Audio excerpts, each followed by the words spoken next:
Hello and welcome to the Liverpool.com podcast. I'm James Martin, joined as usual by Matt Addison. Today we'll be looking at the real test to come for Arne Slot. It's been a great start, but in some ways a kind start with the fixtures and everything along those lines. So the challenge really kicks into another gear after the international break, which thankfully is nearly over. But before we dive into that, of course, the usual message from NordVPN. To get the best discount off your NordVPN plan, go to nordvpn.com/bloodred. Our link will also give you 4 extra months on the 2-year plan. There's no risk with Nord's 30-day money-back guarantee, and the link is in the podcast episode description box. Right, now that's done, Matt, we'll dive into the upcoming test for Slot. I suppose before we look at what's to come, we'll have a quick look backwards in terms of the sort of easy, quote-unquote, start. I mean, what do you make of that sort of assessment of the opening few games? Do you think that's fair, or do you think a new manager taking over from Klopp, pretty much any start was going to be challenging? Yeah, I mean, I think it's fair to some extent, isn't it? Liverpool haven't played some of the biggest teams yet, and obviously Arsenal and Manchester City have already played each other, so you do have to put that into consideration. But I have to say, I'm quite tired of saying and writing in stories that, you know, Liverpool's hardest games are still to come. That is a caveat which is not going to be there for much longer. I think we are about to see really whether what we've seen from Liverpool is a true reflection or whether it might slightly drop off a little bit when the opponents get a little bit more difficult. But as the saying goes, you can only beat what's in front of you. Liverpool have done that 9 out of 10 times, with the obvious disappointment really being the Nottingham Forest game, not just in terms of the result and obviously the way that happened, but also the performance as well. I think there was possibly a little bit of a worry at the time that might be a bit of a template to how you beat Arne Slot's teams. But I think what we've seen since then is that that's not necessarily been the case. Maybe we have to wait until another team sets up exactly as Forest did on that occasion to see that for sure that it won't happen again. But I think generally speaking, we've seen more than enough to be pleased with what's come so far. I don't think there's really been too many signs that what they've done so far in these games couldn't be applied to better teams. I think Chelsea at the weekend is going to be a really interesting acid test to sort of see, you know, can they keep the majority of the ball? Can they keep the control in the game this year compared to last year? The Chelsea game last year was intense. I think it was a midweek game, wasn't it, under the lights, and very sort of frenetic. The one in which Conor Bradley scored the goal against Chelsea last season. I'm expecting a different game this time around, but obviously it's going to be one thing to keep the ball and dictate the opponent to such an extent against a lesser team. Chelsea, I think, have been reasonably impressive this season, so that will be an interesting one to see how they can do that. But yeah, what we've seen so far, I think, from what I can see, I don't think there's any reason to doubt that it can't be applied to the bigger games, which are just around the corner.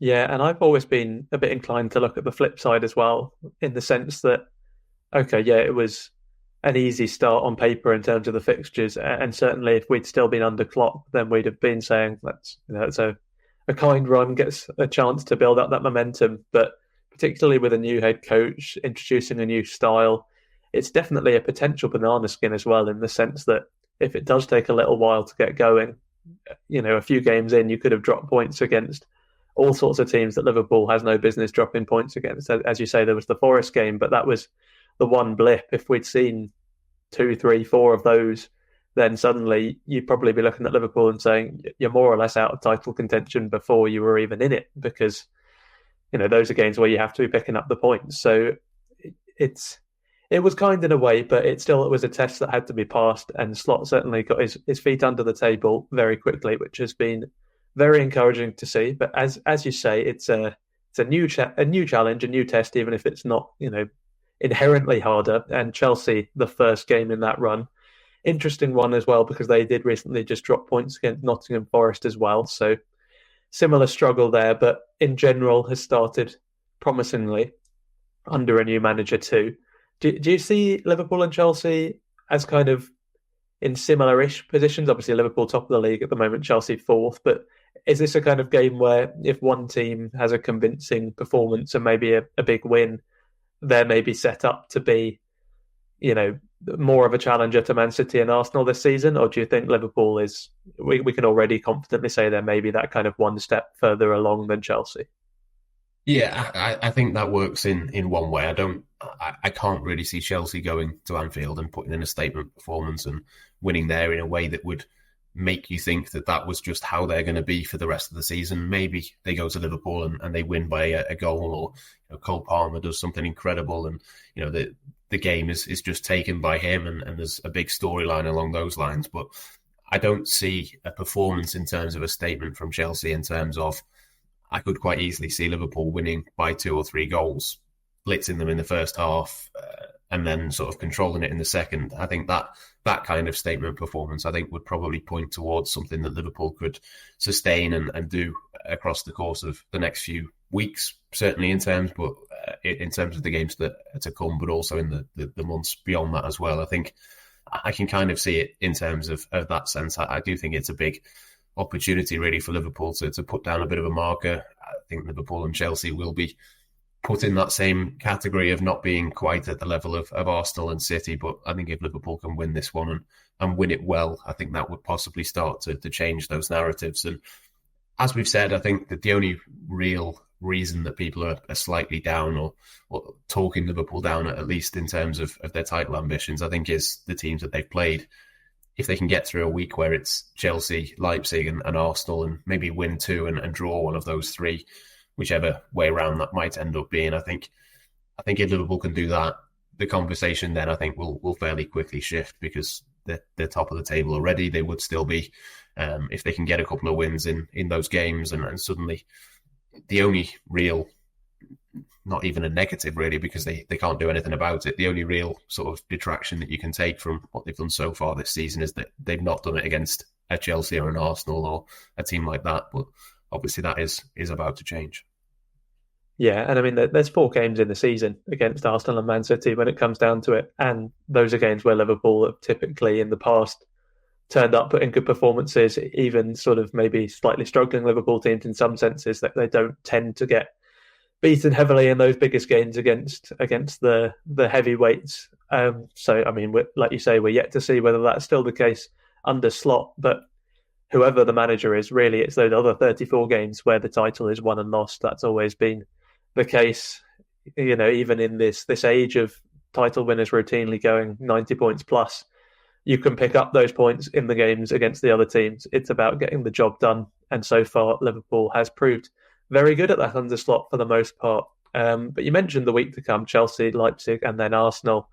Both of those last 2 games away from home as well. I mean, apart from the step up in quality, there's also a step up in quantity of opponents coming up, isn't there? It's really starting to come thick and fast with these midweek assignments. How do you see the Liverpool squad being set up to cope with that? I think they're probably going to have to get into a position where on the hour mark they can make changes. I think that's probably the way that you get through this, because particularly I think in midfield they've not got loads of options.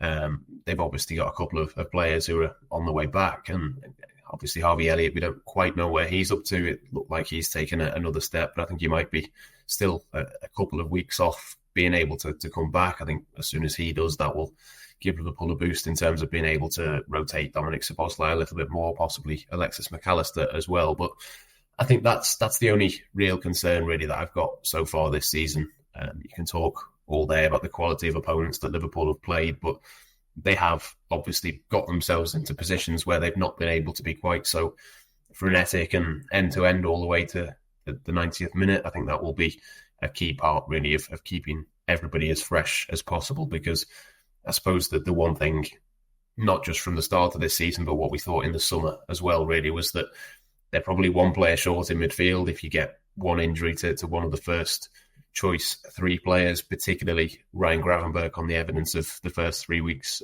the first few weeks of the season, and obviously Alexis McAllister as well. I think it wouldn't take much for it to unravel, but that means that you've got to sort of take extra precautions with them. It looks like, certainly in the case of McAllister, Argentina have been a little bit more careful with him, which is a good thing during the international break, but Liverpool are going to have to do the same. I think over the next few weeks, everybody is going to get minutes. We've not seen a huge amount of Wataru Endo yet, but as much as people might think that Arne Slot maybe doesn't fancy him or doesn't think he's perfectly suited to play in the role, he's going to have to come into the team and play to give Gravenberch a rest. So that is going to be, I think, decisive in terms of, even though the games are big, if Liverpool can be a couple of goals up against Chelsea, or if Liverpool can go 2-0 up against Leipzig and just kill the game from there, I think they're going to make use of all of those substitutions that they've got. They're going to have to rotate within games because there isn't that much of a squad really there. In certain positions there is, of course, but in others, I think it's going to be interesting to see exactly how Arne Slot does things. But we have seen rotations. I think it was 4 changes between the Wednesday Champions League game and then the Crystal Palace game just before the international break. We are going to see things like that, but it might have to be even heavier across the next few weeks. Yeah, to a certain extent, I've maybe been surprised at not the lack of substitutions we've seen from Slot, but maybe the sort of lack of kind of like clockwork substitutions, I suppose, if you like. We did see it at final quite a lot. It'd have those 60-minute changes that you referred to, where a lot of the time both the wingers would just be not hooked because it's not a performance issue. It's a sort of a fitness issue and a periodization issue, keeping those players fit for as long as possible throughout the season. But maybe it's because we have had that slightly kinder fixture list, not necessarily in terms of who we've been playing, but there haven't been too many midweek assignments, and when there have been, that like you say, there's been those sort of rotations in the starting lineup. But yeah, now the games are coming thicker and faster. Maybe we will see more of those changes, which we've seen a few of. We saw, didn't we, with Trent in particular? There was that sort of 65, 70-minute mark change that happened a good maybe 3-4 games in a row with Connor Bradley coming on. So maybe we'll see that replicated in a few positions. Of course, we've got the 5 substitutes here to stay now.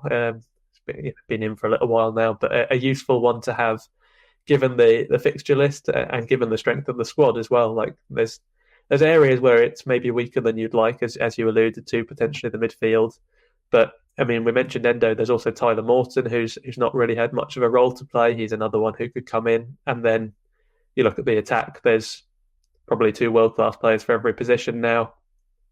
Defence, similar really, given how sort of peripheral Kwanzaa and Gomez have been so far. They're both very good options to have coming in as well. So yeah, there's options there and players who probably need minutes as well. So hopefully it all kind of works itself out in that sense. But certainly it will be interesting to see how that squad is utilised in the next few weeks, won't it?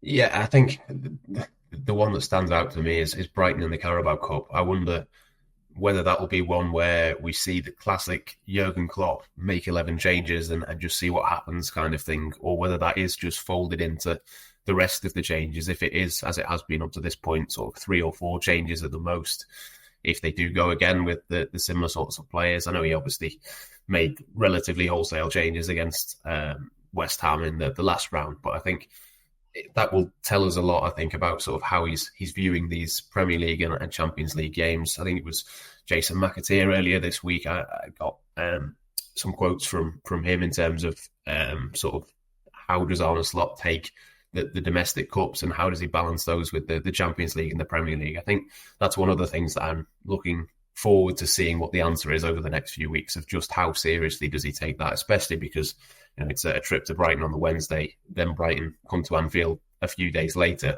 You almost don't want to give away too many secrets. It almost makes more sense, I think, in that instance to go with a completely different team on both occasions. But I think that week will possibly tell us a little bit about how Arne Slot views those competitions, how much of his squad he wants to use, and almost a little bit how much he trusts 1 or 2 of those players as well. I think if we've not seen a great deal of Endo by that point, then possibly that's the one where you throw him in. But you could have it almost the other way around as well, where, like you mentioned with Trent and Connor Bradley, maybe we see a bit more of an hour of Gravenberch, 3 games in a row, but then half an hour of Endo in there to kind of rotate things up. But yeah, that's certainly something I'm interested to see, to just see really if there is a pattern of rotation that Arne Slot does revert to. Yeah, it's an interesting one, isn't it? Because, of course, if you're picking your priorities as a fan, you're looking at the Premier League, the Champions League, and those are competitions which you look at the Liverpool squad on paper, you look at the start they've made to the season, and you think, yeah, they're contenders. I mean, they always are, really, when they're in those competitions. They're in them to win them. So if it is a case of resting players to sort of enhance chances in those competitions, then it's something most fans would be on board with. But then you think of the League Cup success in Klopp's final season, which he hailed as his most special trophy at the club. I was there for that game. I think you might have been as well. But either way, it was a special occasion for everyone who was there. It really did feel like how Klopp described it in many ways. Obviously, with a bit of distance, a bit of hindsight, you say, okay, maybe it doesn't quite compare to winning the Champions League, but it was certainly not any sort of lesser achievement. It didn't feel like an afterthought, like an irrelevance. So yeah, it's a tough gig for coaches because it's one that you have to weigh up in terms of priorities, but at the same time, it's a great way of winning silverware, of changing narratives. I don't think Liverpool would do a Manchester United in the sense that there's a really bad season for a coach, you win the cup, and then suddenly you somehow buy yourself a few more months of sort of bringing the club further down, if you like, which is what we've seen at Old Trafford. But yeah, they're so worthwhile in many senses. But at the same time, decisions to be made. So it will be interesting to see how he approaches that. Of course, we've had a slight glimpse with West Ham, but that came in a period with not too much congestion, so we saw a fairly strong team there. So, like you say, that double header against Brighton will be very telling. But I suppose something else I wanted to ask about was in terms of how slot ball, if we want to call it that, it's gonna cope with the bigger teams. Because I always felt under Klopp almost more confident in a strange way going into the games with big teams, because they're the ones who will come against Liverpool and play sort of how Liverpool wanted them to. Really, it was the higher line. They were prepared to take that gamble to sort of just go out there and say, who can play the better football, who's going to win this, not the right way, because there's any sort of way of winning a football match, but in terms of they were prepared to take the bait, I suppose, would be the way of describing it, and prepared to know what Liverpool were trying to do and beat them at their own game. So do you think with Slot, there's also going to be that sort of explosive, high-octane route to wins against the big teams, or do you think it'll be more of a studied, methodical contest against a lot of these teams that are coming up? So you think of your Arsenals, I suppose you'd throw Aston Villa in there as well, and then Man City a little bit further down the road. Yeah, it's hard to predict, isn't it? I think it probably will come down to a game-by-game basis in terms of what it looks like. I think you can probably make the case with City and Arsenal that it's maybe a little bit more cagey, just because I think both teams would take a point. I think most people going to the Emirates would take a point these days. I think Arsenal and City coming to Anfield would take a point as well. I think with the other teams, it's hard to gauge exactly where they're up to. I think Aston Villa is a tricky one, but then one of the most controlled and best performances of the whole of last season was the Aston Villa game at Anfield, where I think probably got overlooked because people didn't realise at the time. It was probably about October time last year, I would say, just from memory. I think it was probably before people realised just how good Aston Villa were. I think that was a really impressive performance from Liverpool and did basically what Arne Slot is aiming for with his iteration of this squad. And I think Chelsea possibly could fall into a similar category. We know that they are, a good team and they are improving, and they're certainly a lot better than what they were last year. But I think it's a bit of an opportunity really for Liverpool to show if they can be a bit more controlled in these games. Maybe it is more against a Chelsea, a Villa, as we've seen against Manchester United, if you can put them in the same category, which I'm not necessarily sure you can. Maybe a Tottenham or a team like that. I mean, even Tottenham at the Tottenham Hotspur Stadium last season, Liverpool had 10 and then 9 men and still hung in there and did a decent job against them to control things in a very different way, obviously, in different circumstances. But I think I'd back Liverpool to be able to do that against most teams. I think the question really, as is the question across the course of the Premier League in general, really is, are Liverpool better than everybody else apart from Arsenal and City, or are they better than anybody else and able to match those two teams as well? I think the Arsenal and the City game in this next run will tell us more than anything else. But if you can maybe avoid defeat, at least in both of those matches, I think the rest of the games, not that they take care of themselves, but I think you'd probably back Liverpool, particularly at Anfield, but even away from home, I think to be to just give themselves probably more of a chance than maybe what they did on a couple of those occasions last season.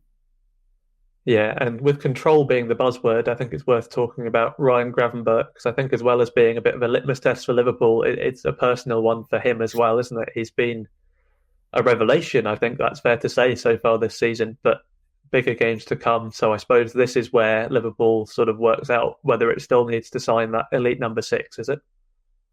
Yeah, and Chelsea is a really fascinating example. I think Enzo Fernandez was someone that Liverpool looked at before he went to Chelsea, possibly before he went to Benfica as well. Obviously, they made a huge bid for Moises Caicedo, so it's an obvious comparison to draw, isn't it? When there's a Chelsea game there's a couple of players who Chelsea have spent more than £100 million to get into the team. Obviously, Ryan Gravenberch was not bought as that kind of player, but has become that. Similar to what I said before in terms of the midfield in general, really. I think for me, Gravenberch, it's not so much about him proving that he can do it against Chelsea. It's him proving that he can do it against Chelsea, then Leipzig, then Arsenal, and whoever it is that comes after that, possibly the double header with Brighton, I think might be the week after that. It's just so many matches to ask him to do it and do it and do it. I think we mentioned a couple of weeks ago, possibly last week on the podcast about, how many starts that he's made in the Premier League already. He's getting close to the number that he made in the entirety of last season. That's the real question, I think, for me is, how does a 22-year-old who's never played this amount of football, certainly at this level, he's obviously played regularly for Ajax before he went to Bayern and obviously had 2 seasons where he's played substantially less than what he has for Liverpool so far this season. It's going to be interesting, I think, to see just how he copes with that. I'd back him to be able to come out on top against the midfields that he's going to come up against. I think what we've seen so far has been really impressive, obviously on the ball, but off the ball as well. We're starting to see him snapping into tackles and getting the anticipation right of where he needs to be and that kind of side of the game. It's just a case of, can he do that, until the next international break. And then obviously we're into the Christmas period and then there's more Champions League games in January. It's a bit relentless at the moment. And I'm hoping that he can do that. Obviously haven't watched a great deal of the internationals. I was just putting together a piece of sort of the Netherlands media's reaction there to Gravenberch's performance. And it wasn't particularly full of praise for him. So I hope that was just a bit of a blip. But yeah, it's just a case of can he carry it on, really? Does he have the energy levels, and not just physically, but concentration wise as well? I think it's a position that does demand a lot from you, which we saw really from Alexis McAllister when he played it last season as well. There were 1 or 2 games where he just lost control of it completely and didn't manage to do that. We haven't seen that obviously from Gravenberch so far. I hope we don't, but I think it's definitely going to be interesting to see what he can do over the next few weeks in terms of just sustaining that level, really. Yeah, I mean, those Netherlands media reactions do tend to be fairly brutal. I mean, Van Dijk's come in for a ridiculous amount of stick over the last months and years even. So, yeah, hopefully just another case of slightly reactive Netherlands media reaction, shall we say. But I suppose one last thing before we call it a day is, with the new Champions League format, do you think maybe we'll see the Champions League become more of a place in the group stages, at least, where we could see some resting going on? I mean, you only ever really saw it in the past, sort of match day 6, when it was all more or less done and dusted in some cases. But I mean, now there's 8 match days, and there's the top 8, which I think will probably go down to the last match day for most teams, if not all teams, because finishing top 8 out of 32 teams it's a big ask. They'll need big points totals for it. But then all the way down to 24th place gets a chance to go in through the playoffs. And I think I'm right in saying that those playoff matches are seeded in terms of where you finish in the league. So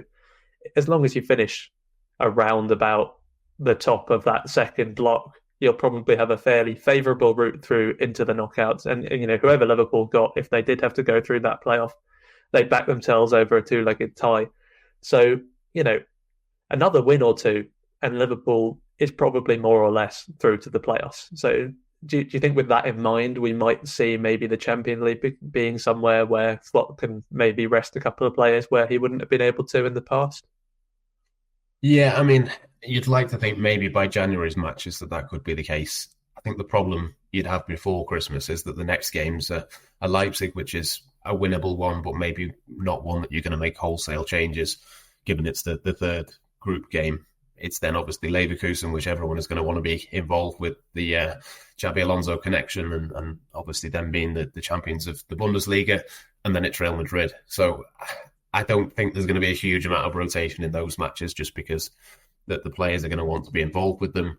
But if Liverpool can maybe win 2 out of the 3, of the next 3, you're then probably looking at it and thinking that top 8 is within reach. They're obviously in a good position as it stands with 2 wins from 2. There was some opted predictions that suggested maybe you'd need about 15 or 16 points to come in that top 8. That's not a million miles away if Liverpool can get, a couple more wins. If it did come down to, needing to beat Girona or one of the 2 teams that they've got after the Christmas break, I think even with a couple of changes, you'd be able to maybe swap and change. But I suppose the only question mark really is that we've not really had a full season of knowing what this looks like. We can kind of guess a little bit more from what we've seen so far in the first couple of rounds of Champions League matches. But I think there'll be quite a few teams, and maybe Liverpool fall into this category, and maybe they don't. But maybe for the first season of the Champions League, you go a little bit stronger just to sort of work it out and be sure that you get into the position that you want to be.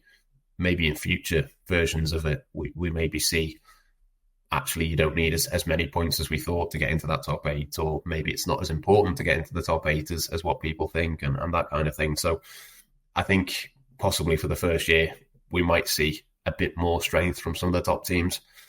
Maybe next year you can kind of not experiment, but maybe do 1 or 2 things slightly differently. Yeah, I think you're right. I'm probably leaning more towards that latter camp of, do we actually need to be in the top 8, given that the sort of punishment is 2 extra lucrative Champions League games, which Liverpool are likely to win and book their place in the next round anyway.